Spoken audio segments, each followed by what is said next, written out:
Welcome back to A Good Pour. This is Kathryn Good, your host.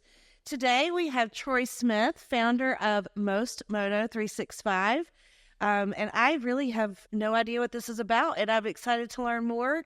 You have been recommended by several people. Daniel Becker, who was one of our favorites, most listened to guests so far. So he recommended you. Yeah, he has. On my podcast one time, he was nervous, so you must have really felt good. You trained him. I'm well. But also my dad talks about you a lot. And so this is a treat to have you here, Troy. Awesome. So tell me, you've also been in the banking industry since 2009. Mm-hmm. 2008. 2008. Yeah. So banking industry and then MostMoto, which I cannot wait to hear about. So tell me about you. Good. Well, born and raised in Knoxville, Tennessee. Love Knoxville. Yeah. Go Vols. Huh? Go Vols. Are you a Vols fan for real? Yeah. Okay, good. Yeah. Good. My husband and I met there. My son, that's where he wants to apply. So we're all orange. All orange. Yeah. My wife graduated from UT. So born and raised in Knoxville, Tennessee, single parent household. And at one time I used to think that was unique because everyone around me was in the same background. So as I got older, I started learning that, you know what, that's not a bad idea, a bad thing. You know, I believe everybody has a story. So single parent household, my mom had me when she was 15 years old.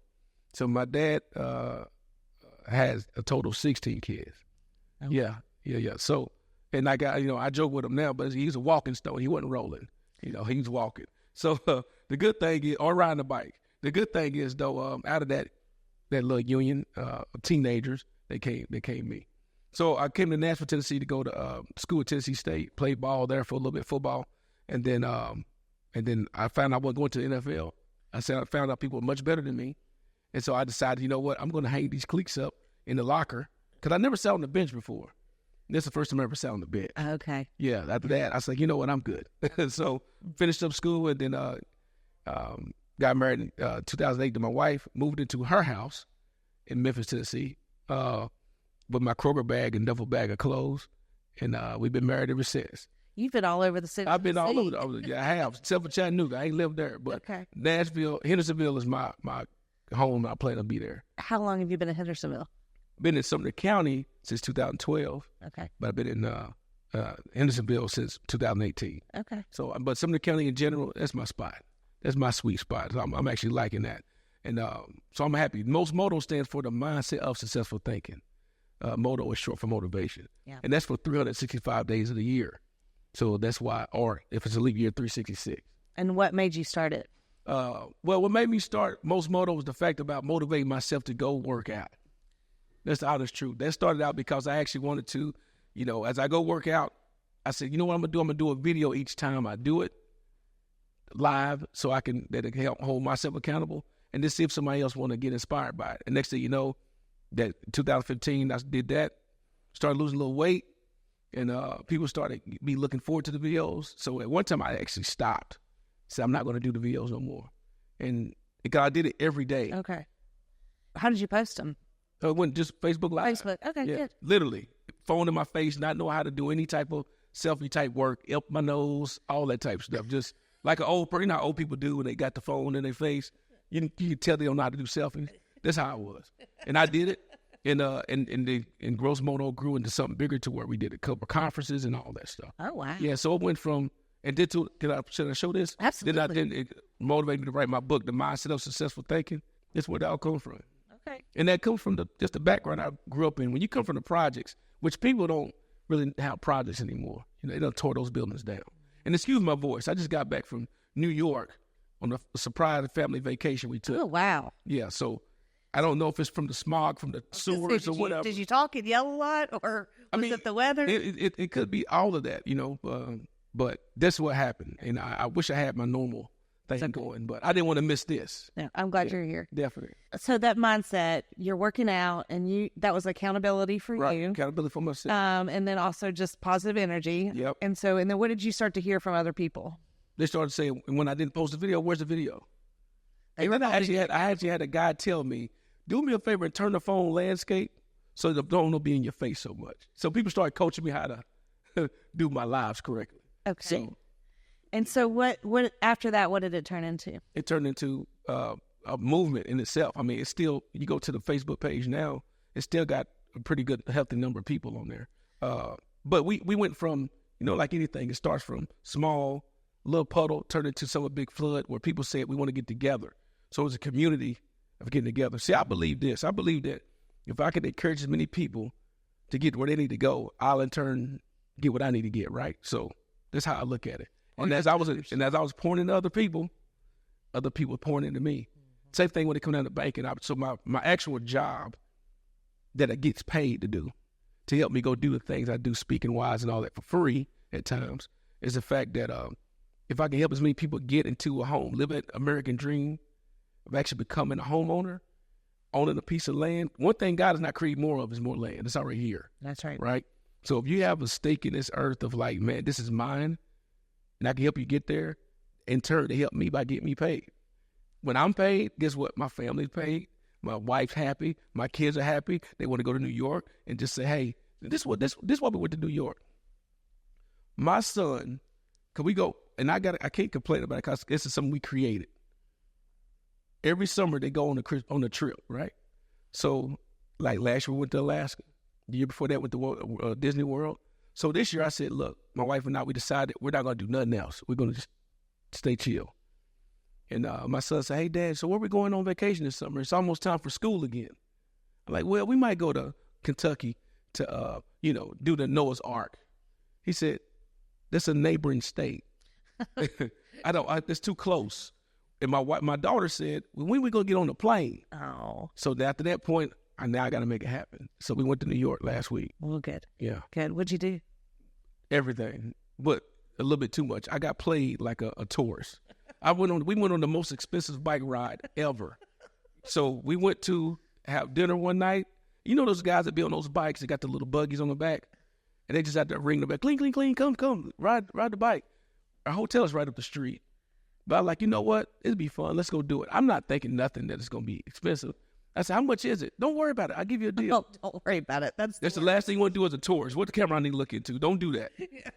I did that, and the hotel was only literally 5 minutes up the street. They took us around 12 minutes. That's the most expensive 12-minute bike ride I ever paid for. Because we had 2 buggies. So those 2 buggies turned into be $218. Yeah, that was for 12 minutes. That was expensive. Yeah, and because when I said, how much I owe you? He said, he got his calculator. And when somebody get the calculator out, that's not good. He got his calculator out, and then and he said, it's 108. I said, 108? No problem. He said, no, each. Oh. So I could have argued with him. I'm like, look, we're on vacation here. Yeah. Just get out. But I never do it again. Yeah, well, yeah. That's what we did. That's the most memorable thing we've ever did. When someone says, don't worry about it. Don't worry about it. You need to worry about it, right? Yeah, for sure. All right, well, tell me how has mindset shaped you? Well, so that's where we was going. I'm sorry. No, you're good. So when you grow up in the inner city, and all you got is your it's your reality. Whatever you think is what it's going to be. So I had to start changing the way I think on everything that I do. So, like for example, when it come down to, we had the gates around the projects, right? Those gates were to keep people from either coming in or going out. I said, you know what? I always want to live in a gated community. This is a gated community. I never had to cut my own grass. I had people take care of my grass. We had a public pool. I said, you know what? I got my own pool. I had to just start changing the way that I look at everything. My father wasn't at home with me and my brother. So I said, you know what? I want to be the person that I didn't see. And so that's how I always changed. It's all about, everyone has the unalienable right to be successful in the way they think. And success is all relative to the person. So whatever that is, if you want to be a school teacher and that's what you want to be, that's a success. So that's how I see it in everything that I do. And so my main goal of why I think I'm here, my goal is to inspire, edify, and encourage people to be better than they were 5 minutes ago before they met me. If I did that means my goal has been met. Well, our next question was going to be, what does doing good work mean to you? And I think you just answered that. That's it. If your whole idea and thought process changed before the 5 minutes you met me in a good way, then I did my job. So, that's how I wanted to be. And that's how it's been. Why do you think negativity has such a hold on this world? Because it's easy to do. it's easy for us to be negative. I mean, it's the first thing to come to mind. You can say, that's a nice shirt you got on, but it don't fit you. Right? No, I'm not. I'm just saying it looks good. That's how it can happen. That's a nice whatever. Or hey, so and so is great, but how she got the job right. It's automatically easy for us to start thinking in a negative thought process. It takes work to think differently. It takes actually brain cells and sweating to think. You know what? That might have been the way I was raised. That don't mean that's how I had to be. Because the first thing they want to do is make an excuse to say, well, I didn't have a daddy. I didn't have a mother. I didn't have an uncle that support me. None of that. So I can go ahead and say, no, first of all, I did have a mother to support me. My mom did a great job. My pops, he had moments where he can be like, yeah, he did something, but was it at the right time? More than likely not. But the good thing is I've been able to actually distinguish, have discernment to know he didn't know no better. If you look at history, you find out that's why the individual acted the way they do. That's why she acts the way she does. And then that's where you can make a better assumption. Or not assumption, but an analysis. So it sounds like you are able to look back at your entire life and see how your mindset and framing your mindset. Oh, yeah. It has now become a habit. Like it started very young. And you're an author and a speaker because you've just grown on this habit. Would you say that? Yeah. I even sometimes, I'm be honest with you, I even flabbergasted myself to be like, why'd you think like that? I mean, I've done a lot of childish stuff. Believe me. Sure. In ministry, I got stuck at a desk on purpose. It's just silly stuff like, being a class clown because I didn't know how to act. And which is funny now. Being, you do a lot of things to be funny to avoid crying, right? You do a lot, you be over exact, you can do all those type of things to avoid being negative. But I remember at one time I used to wonder why couldn't I get away with certain things, or why did I do things a certain way? And the next thing you know, I realized later, like, this is what makes me who I am today. I mean, that's a good thing. The one thing that people used to get mad at me about before in the past, say, oh, you might joke too much, or you've been silly, which I'm not trying to be silly at all. But now they look at that as a form of like, man, I wish I had what you had. The energy. Now that silliness is turned into, man, he got great energy. It's all about walking into the right moment in time. Yeah. How do you, just in your day-to-day life, how do you keep this mindset, high energy? Do you have certain habits or thought processes? No, I get up in the morning and I start checking, but no, I don't check nothing. No. Every day is, I believe in, like it says in Matthew 6:33, take care of the day as it is for today. And if there's any Bible scholars out there, make sure I quoted the right thing. But it's in Matthew 6. Take care of the day. It's better than I do. It's in Matthew somewhere, or it's in the New Testament. That's what I can tell you. But take care of the day as it's called today. Yeah. Let tomorrow take care of itself, right? I only can take care of right now. So every day is a new thought process. Just like in sales. Everything in sales, it's not about what you did yesterday. Oh, it's great. But what you do today? Oh, what's about tomorrow? Don't worry about tomorrow. What are you doing right now? So that's how I live life. And that sales taught me a lot of that. Yeah. Well, good. Good. What else you want to say about mindset? Whatever you want to know about. I mean, so what's in this book? Tell me So the reason why this book was created is because of the fact of the thought process. So it's 4 pillars, I believe. The importance of appearance, the importance of relationships. Because one thing I truly believe in is the 2 most important currencies in life are time and relationship. Time you got to invest wisely because you can't get it back. Relationships to get you place that money came by. So I started looking at those type of things that helped me get to where I am. Just sharing in that book. So importance of appearance. What do you mean by importance of appearance? So, for example, I used to wear, you ever seen the movie Friday? Oh, yeah. If you're from the hood, it's a hood classic. But Yes. Friday, Yes. they had a guy named Debo. Yes, they Right? sure did. Debo wore something called corduroy house shoes. I wore those every day in school. Corduroy house shoes, cut off T-shirts, nothing that be appealing. Athletic wear too.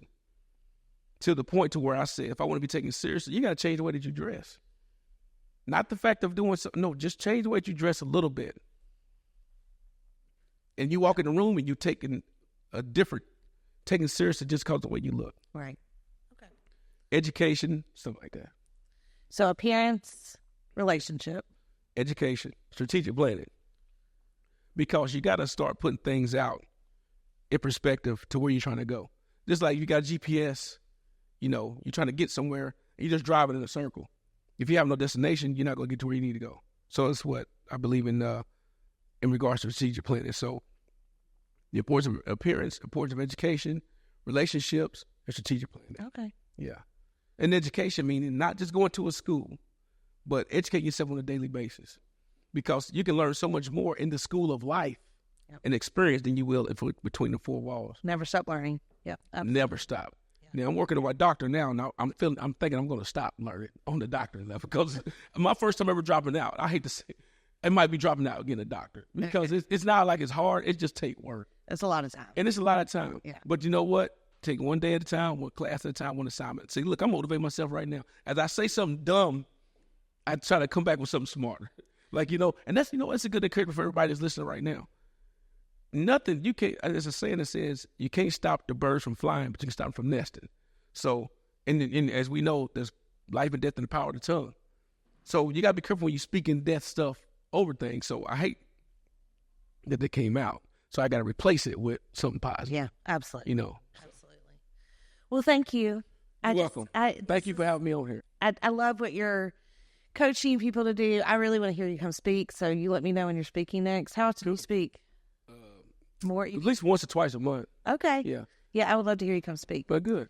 But thank you. Hopefully this didn't deteriorate your people coming to listen to you. Oh, no. The voice cracking might get more views for you. I don't know. It's fabulous. I just appreciate how you've used your entire journey to now shape your daily, what happens to you on a daily basis. Yeah, so, for sure. Appreciate you. A lot of times we don't look back enough and know why we've been through certain things. So Daniel Becker, I miss you, bro. I know you done moved.